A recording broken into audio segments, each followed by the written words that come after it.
Hello students, मैं से गौरव मंत्री।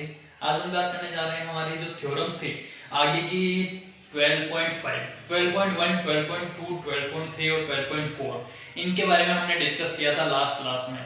कुछ थ्योरम्स थे, इंपॉर्टेंट थ्योरम है, थ्योरम के बेसिस पे अपन आगे की एक्सरसाइज को सोल्व कर पाएंगे। इसलिए मैं क्या करने जा रहा हूँ, आपको देखिए आगे नेक्स्ट जो थ्योरम हमारी 12.5 उसको बताने जा रहा हूँ। देखिएगा थ्योरम 12.5। थ्योरम 12.5 में क्या है अपने पास, there is one and only one circle. ठीक है, स्टेटमेंट लिखते हैं, there is one and only one circle passing through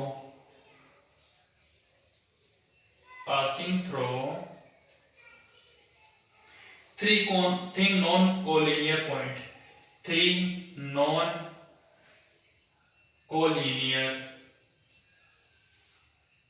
points। ठीक है, देखिए अब क्या है, इसका मतलब क्या है, इस थ्योरम के अकॉर्डिंग जैसे भाई मान लो कि भाई कोई सर्कल है, ठीक है, इस सर्कल का सेंटर ये है, इस सर्कल के ऊपर कोई दो पॉइंट ही, मतलब यहाँ पे बता रखा है नॉन कोलिनियर पॉइंट्स है तीन। ठीक है, उनसे जाने वाला सर्कल जो हो सकता है वो क्या हो सकता है, केवल एक ही हो सकता है। ठीक है, नॉन कोलिनियर मतलब ऐसे पॉइंट जो तीनों एक ही लाइन पे नहीं है। ठीक है, जैसे कि देख लीजिए फर्स्ट पॉइंट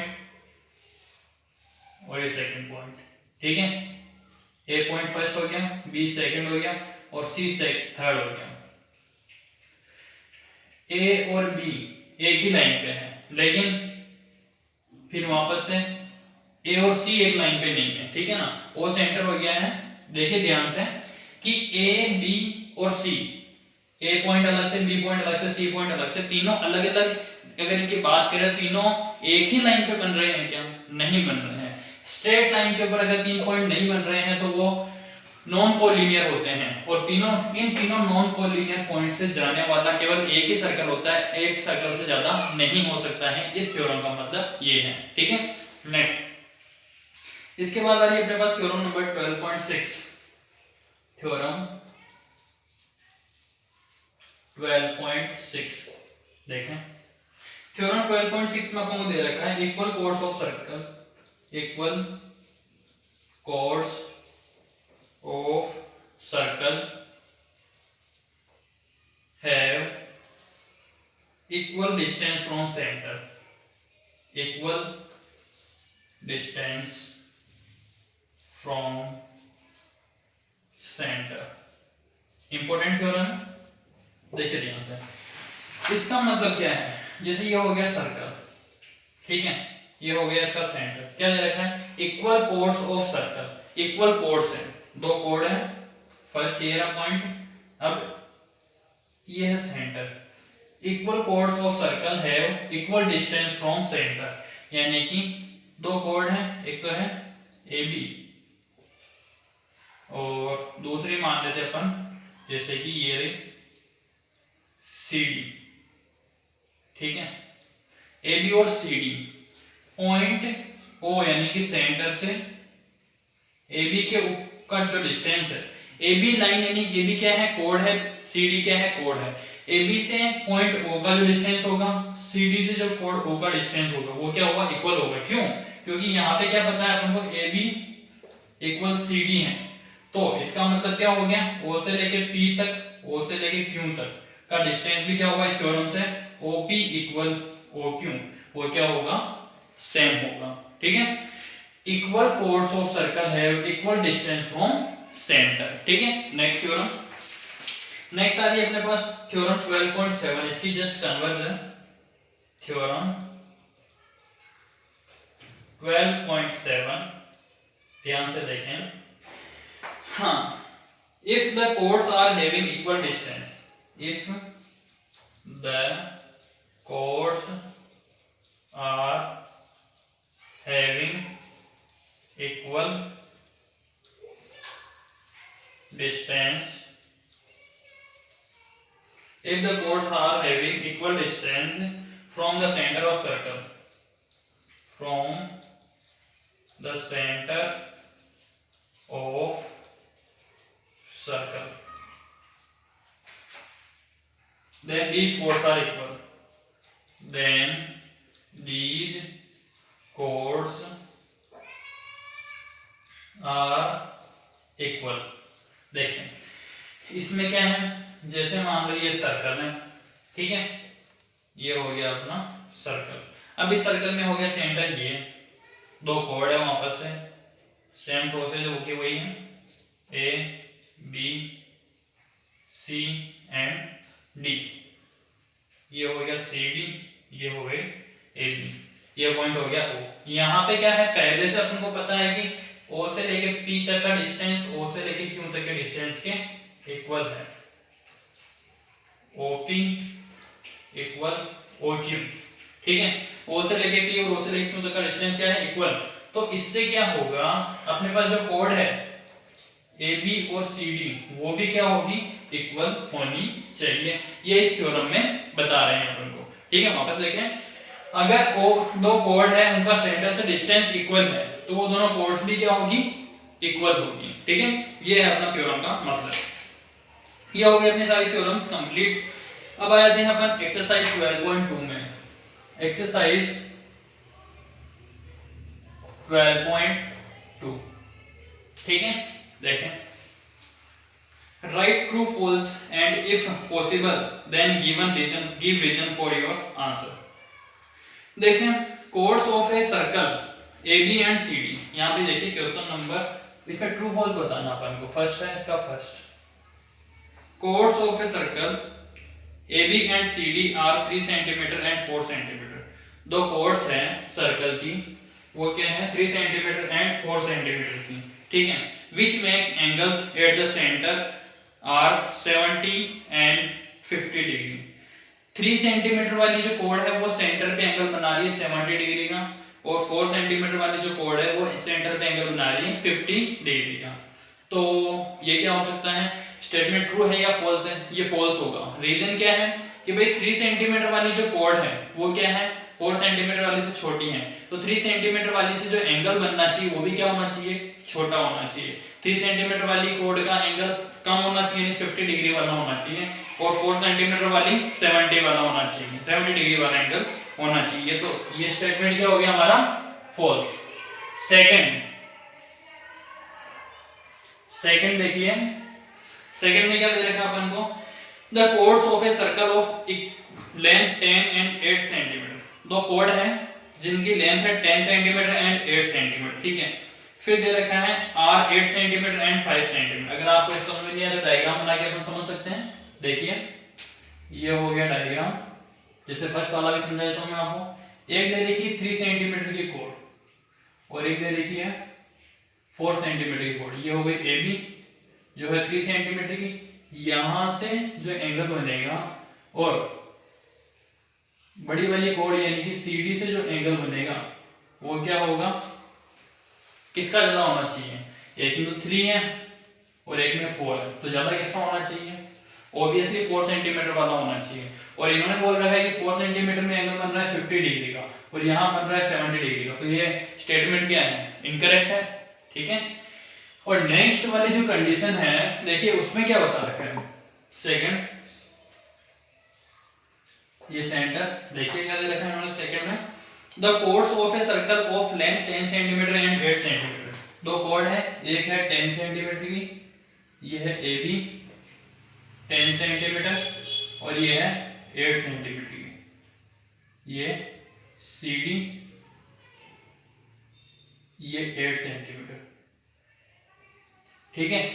देखें क्या दे रखा है, are 8 centimetre and 5 centimetre respectively apart from the centre. इनका जो डिस्टेंस है सेंटर से, ये तो है 8 सेंटीमीटर दूर और ये वाली है 5 सेंटीमीटर दूर। तो पॉसिबल है क्या, क्योंकि ये कोड क्या है, बड़ी है, तो बड़ी है तो सेंटर के ज्यादा पास होगी, और छोटी वाली जो कोड है वो सेंटर से ज्यादा दूर होगी, जबकि इन्होंने उल्टा दे रखा है, छोटी कोड तो क्या आ रही है, सेंटर के पास आ रही है, और बड़ी कोड सेंटर से दूर आ रही है, जबकि इसका अपोजिट होना चाहिए। तो सेकंड स्टेटमेंट क्या हो गया है हमारा, फॉल्स, ठीक है। Next two chords of a circle A B and C D which are 4 centimetre distance from the centre, कि भाई दो कोड है सर्कल की ए बी और सी डी जो क्या है जिनका डिस्टेंस है सेंटर से 4 सेंटीमीटर का, तो ए बी और सी डी इक्वल होगी क्या? बिल्कुल होगी। तो थ्योरम अपने पास कि भाई अगर दो कोड है उनका डिस्टेंस सेंटर से सेम है तो फिर वो क्या हो सकती है, दोनों कोड्स भी क्या होगी? इक्वल होगी। तो ये ट्रू। फोर्थ देखें, फोर्थ में दे रखा है टू कॉन्ग्रेंस सर्कल, दो सर्कल क्या है? कॉन्ग्रेंस है। कॉन्ग्रेंस सर्कल की रेडियस हमेशा इक्वल होती है, ठीक है। दो कॉन्ग्रेंस सर्कल्स हैं of centres O and O dash, उनका सेंटर है O and O dash, intersect each other at point A and B, एक दूसरे को पॉइंट A और B पे इंटरसेक्ट करते हैं। देखें, समझने की कोशिश करते हैं इसको। तो यहां पे देखें, एक सर्कल है, फिर एक दूसरा सर्कल है, ठीक है, इंटरसेक्ट कर रहे हैं A एंड B पे, ठीक है। यहां पे क्या है अपने पास, इनके centre O and O dash, इसका O और इसका O डैश, ठीक है। यहां बोल रखा है angle AOB equal AO dash B, AOB और AO डैश B, ये वाला एंगल और ये वाला एंगल इक्वल होगा, ये अपन को बताना है। तो ऑब्वियसली इक्वल होगा, क्यों? क्योंकि ये दोनों साइड जो अपने पास रेडियस है वो कैसी है? दोनों की इक्वल है, और रेडियस इक्वल है तो इक्वल रेडियस यहाँ पे क्या करेगी? इक्वल एंगल सबटेंड करेगी, ठीक है। अगर अपन समझना भी चाहें तो चारों लाइनें कैसे आ रही है? इक्वल आ रही है। चारों लाइनें अगर इक्वल आ रही है तो फिर इसमें जो अपोजिट एंगल होंगे वो क्या होंगे? इक्वल ही होंगे ऑब्वियसली। तो यहाँ पे क्या आ जाएगा? ट्रू, ठीक है। फिफ्थ देखें, one circle can be drawn by 3 collinear point, एक सर्कल ही 3 कोलिनियर पॉइंट से ड्रॉ किया जा सकता है। 3 कोलिनियर पॉइंट बोला, जबकि अपन देखें नॉन कोलिनियर पॉइंट के लिए एक सर्कल होता है, यहाँ पे कोलिनियर पॉइंट बोलते हैं, मतलब क्या स्टेटमेंट फॉल्स है, अपोजिट बोल रहा है, ठीक है। 6 A circle of radius 4 cm, एक सर्कल 4 cm रेडियस का can be drawn passing through 2 points A and B, A और B से पास करता हुआ यह ड्रॉ करा जा सकता है if AB equal to 8 cm। देखो इसको भी समझ लेते हैं एक बार। एक सर्कल है जिसकी रेडियस है 4 सेंटीमीटर, इसमें अपन को एक पॉइंट है A और B, उन पॉइंट का डिस्टेंस मतलब एक का है A और B दूसरा, इन पॉइंट का जो डिस्टेंस है वो 8 सेंटीमीटर हो सकता है कि सर्कल के लिए? बिल्कुल हो सकता है। इसकी मैक्सिमम अंदर सबसे बड़ी जो लाइन आएगी, सबसे बड़ी जो कोड आएगी सर्कल की, वो डायमीटर होगी जो 8 सेंटीमीटर की बिल्कुल हो सकती है। तो फिर ये स्टेटमेंट क्या है? ट्रू है, ठीक है। ये हो गया अपना ट्रू फॉल्स वाले क्वेश्चंस का काम, ठीक है। आ जाते हैं नेक्स्ट क्वेश्चन नंबर 2 में। देखें, if the radius of a circle is 13 centimetre, radius अगर सर्कल की है 13 centimetre and A length of its one code is 10 centimetre, एक कोड की लेंथ दे रही है 10 सेंटीमीटर। देखें ये डायग्राम,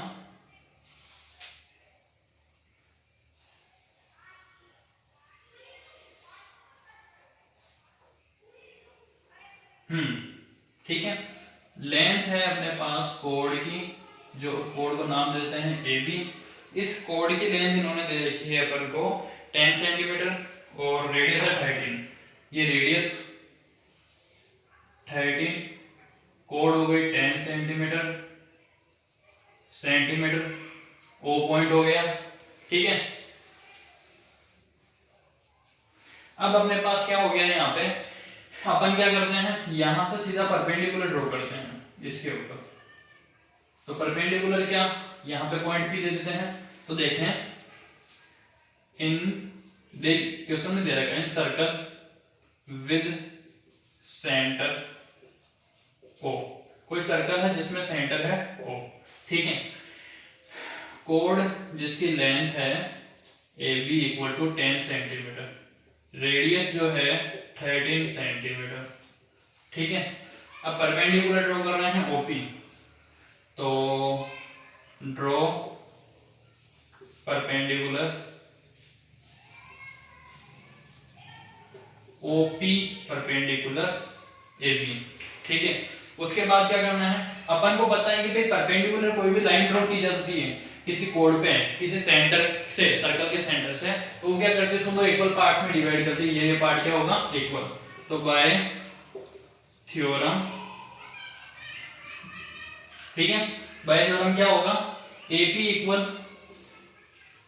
पीबी, यानी कि दोनों कितने हो जाएंगे, 5 सेंटीमीटर के हो जाएंगे। तो ये डिस्टेंस कितना हो गया हमारे पास, 5 का। राइट एंगल ट्राइंगल बन रहा है, देखो APB, in triangle APB hypotenuse square equal to base square. Hypotenuse 90 degree angle ये रहा, हाइपोटेनस के सामने वाली लाइन होती है तो AO square, hypotenuse square equal to base square, base कितना है एपी, एपी का स्क्वायर प्लस हाइट स्क्वायर यानी कि ओपी स्क्वायर। ठीक है, एओ स्क्वायर यानी कि 13 का स्क्वायर, एपी स्क्वायर, एपी की वैल्यू कितनी है 5 का स्क्वायर, ओपी की वैल्यू नहीं पता है। ठीक है, सोल्व करें, 13 का स्क्वायर होता है 169, 5 का square 25, OP square 169 minus 25 equal to OP square, 144 equal to OP square. इसका रूट लेंगे इधर तो क्या हो जाएंगे हमारे पास 12, तो ओपी की वैल्यू कितनी आ गई 12। अब हमें फाइंड क्या करना था, then find out the distance of this कोड फ्रॉम द सेंटर। इस कोड का डिस्टेंस निकालना था सेंटर से, जो कितना आया है 12 सेंटीमीटर, ये हो गया 12 सेंटीमीटर। ठीक है, ये हो गया क्वेश्चन हमारा कंप्लीट। तो इस तरीके से आपको क्वेश्चंस आए तो कंप्लीट करने हैं, आगे के जो क्वेश्चंस हम उनको नेक्स्ट क्लास में डिस्कस करेंगे। यहाँ तक कंप्लीट करें, कोई भी डाउट या प्रॉब्लम हो तो वापस एक बार जरूर पूछें। Thank you.